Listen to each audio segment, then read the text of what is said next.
Hi. Today we're going to have a little talk about something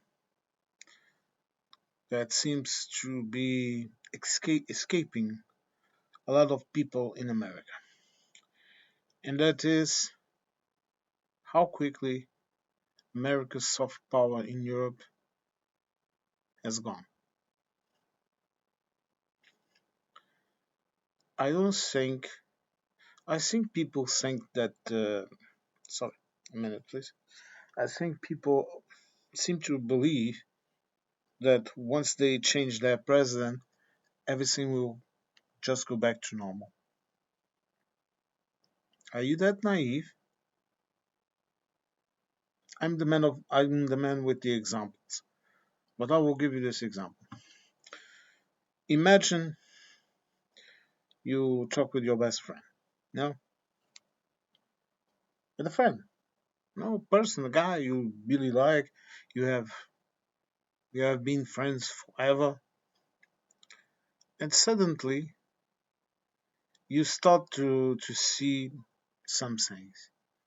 No, you phone her, either he phones you up or you phone him up and say, "Look, let's have a couple of beers and see the game next Saturday. Say 11." He says, "Yeah, man, right. You know me, I will be there." And then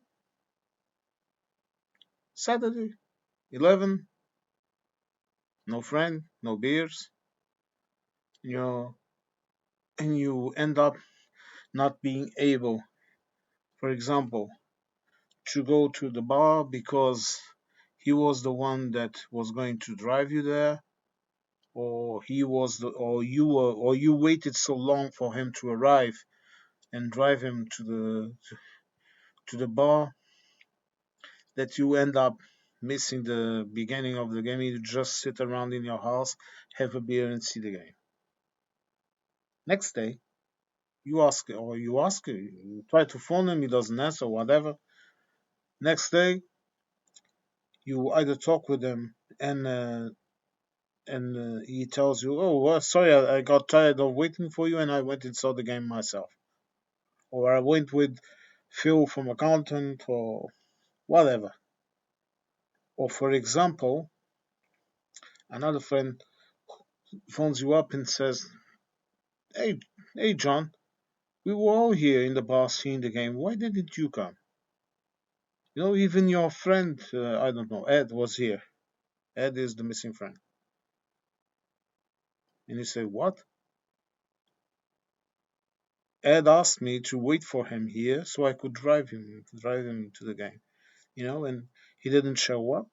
And I got bored and I just sat around the house and had a beer and saw the game. Hmm? This is a very quaint and simple example. But this is exactly what the United States is doing to their allies. This was the first thing they did. Then they started to ally with our enemies. Do you have any idea of what Mr. Putin wants? He wants Europe, not just East Europe. He wants Europe. And when he has Europe, he will come for you. Let that sink in. Do you remember World War II? Do you remember Chamberlain waving that little white paper that was an agreement of Herr Hitler that he would not invade anything, that he had the Sudeten, he had Austria, so he had his German Reich, he had everything. Then what happened? What do you think Hitler would have done after conquering Europe and England? What would he have done? Just sit because he already had everything he wanted? This is what we are talking about here. We are not talking about simple sayings. We are talking about the survival of democracy. And like it or hate it, democracy is still the best thing we have. It's the only valid alternative to live in a peaceful society. Don't don't tell me, oh, in a more authoritarian regime or more anarchic regime. No, I don't give a crap. I hate far left. I hate far right. And I mean this hate because I hate ignorant people. A person that does not know is not ignorant. A person that does not know is not stupid. But a person that knows and refuses to see the truth is a stupid person. And I hate them. I don't hate people with different opinions from mine. No, not at all. I might not agree with them. Sometimes I might even ignore them, be indifferent to them, but I will never actively seek to attack anyone that is different from me because that is the way you are. That is the way you should be. I see a lot of people that call themselves Christians and that do not have a Christian ethics and a Christian way of seeing life. Hmm? I do. Not going to talk about religion today, but I was raised Christian and pagan. But I was raised Christian with Christian values, with Christian ethics. My father was very religious person, but not a religious person in going to church every day and cry to God about all the evil things he had done. No, in the way he acted, in the way that he was able to take the shirt out of his back to help someone, and that is precisely the spirit of democracy, the spirit of community, even a community of introverts that don't want to talk with each other, but that know that there is a society there. They have to help in however they can, and a society that will help them back. And it has countless defects. Yes, it does. But it's the best thing we have. And we need it. And right now, the only beacon of democracy is Europe, not the United States. For me, since the day you elected who you elected for your president, you are an authoritarian regime. In what degree, I don't know, but you are an authoritarian regime. And right now, jailing European citizens for nothing, jailing I think it was an English girl. She's not in, Britain is not in the EU, right? When I say Europeans, I'm talking about the EU, but I'm also talking about the United Kingdom. I'm talking about Norway, about Switzerland. I'm talking about Turkey. I'm talking about the Balkans. We are all Europeans. Like it or not like it, I don't care. No, I'm not here to uh, show the different types of Europeans that exist. I'm a different type of European too, and I don't care. Hmm? But you are attacking Europeans. You jail a German person. You jailed that English girl. What did she do? What did she do that your agents that stuck her in a room, sleeping in the floor, your agents could not? get on the phone and phone, for example, the English embassy and say, the British embassy, and say, look, we have this girl here, we have this issue. How are we going to solve that?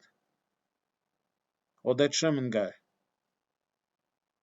That German guy, I hope he gets his girl, that is an American, by the way, and takes her to Germany, where real democracy exists, so that their children can grow up in Germany, in a free country, not in a country of slaves. All those megaheads, they are slaves. Slaves, not people. Do you understand what I'm saying? I'm saying this with all my conviction. If you live that way, you are slaves. No?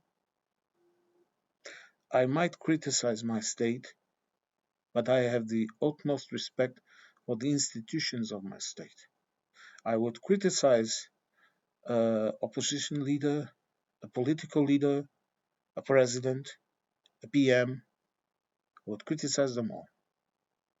I would. And I have. But I would never put into question the existence of that democracy. In whatever shape, it has a lot of defects. I stress this. We are not an utopia. We have a lot of effing issues that we need to solve. But that the base of the division of power, of democracy, of freedom of speech, not absolute freedom of speech, not to be able to insult other people. And when you say, "Oh, you're talking about our president and you're insulting," no, I'm not. His actions cause me to describe them to you. And how will you describe a person that threatens to invade other countries, that threatens to invade their own allies, that threatens to impose tariffs on their own allies, that screams at the president? What did they do to Mrs. Zelensky in the White House? What? That petty show. There was only one man in that room, Mr. Zelensky.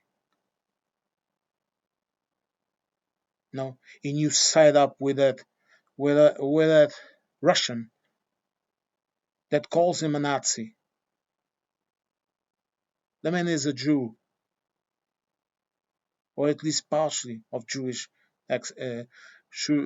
origins. Part of his family died in a death camp, and you are calling him a Nazi.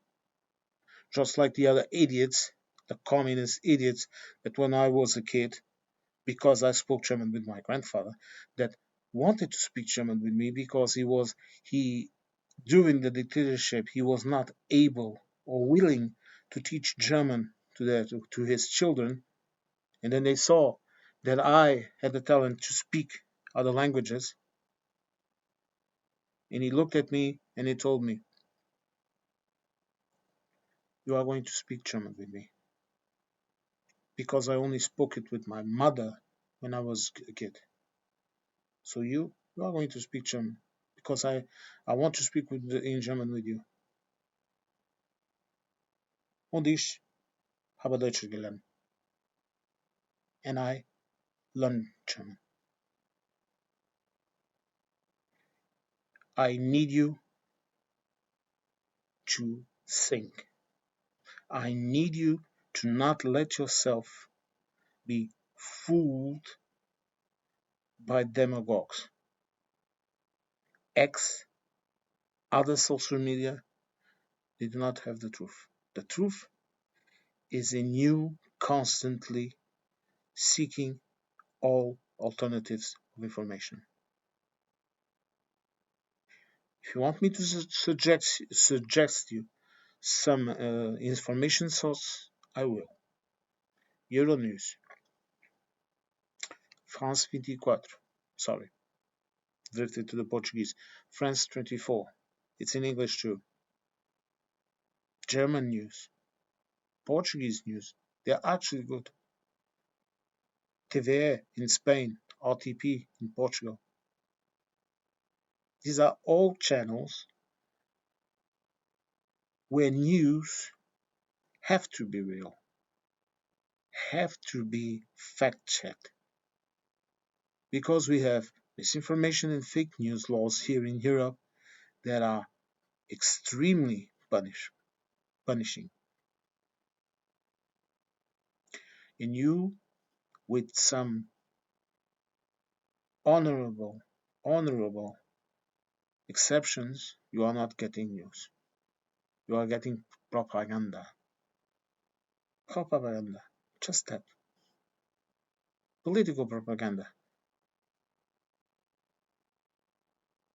Don't listen to them. I'm not telling you to be violent. I don't believe in violence. Violence brings nothing. You know, violence brings nothing.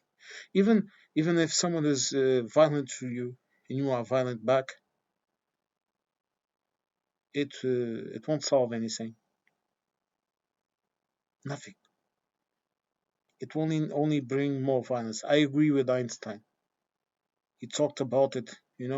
That famous saying that he did not know what weapons would be used in World War III, but that in World War II, World War IV, it would be sticks and stones.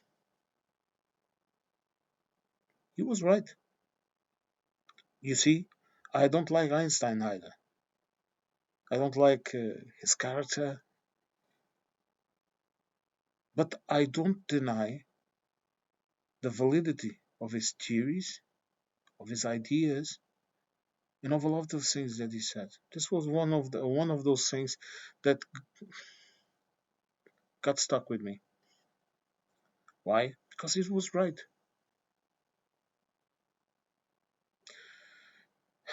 Look, the United States will have to learn how to deal with it, because this president will be gone, another president will come, and you will have to deal with the backlash of this.